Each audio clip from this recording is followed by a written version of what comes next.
खुशामदीद मेरे प्यारे नन्हे दोस्तों। एक गांव में एक अली नाम का एक लड़का रहता था जिसे पेंटिंग बनाने का बहुत ही शौक था।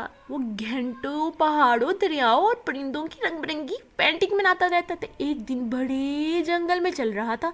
इसे एक बड़ा दरख्त के नीचे एक पुराना ब्रश मिला। हल्की सुनहरी रोशनी निकल रही थी। अली ने एहतियात से ब्रश उठाया और इसके छूते ही ब्रश में एक सरगोशी सुनाई दी। मुझे दानिशमंदी से इस्तेमाल करो नन्हे नौजवान। अली खुशी खुशी घर भागा और फौरन नए ब्रश से पेंटिंग बनाना शुरू कर दी। अचानक ही जो कुछ अली ने बनाया वो हकीकत में बदल गया। इसने एक सेब बनाया, वो सेब असल में इसके हाथों में आ गया। इसके बाद इसने एक छोटा सा परिंदा बनाया।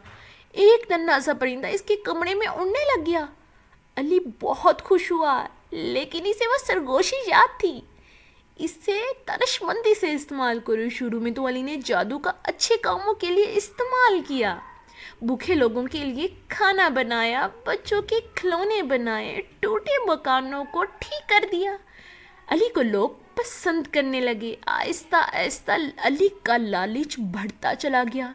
इसने अपने लिए सोने का बड़ा महल तैयार किया, कीमती लिबास और ज़्यादा से ज़्यादा अली का लालच बढ़ता चला गया। अली को वो की गई सरगोशी वाली बात तो याद ही भूल गई। एक दिन अचानक ब्रश ने काम करना छोड़ दिया। अली बहुत परेशान हुआ।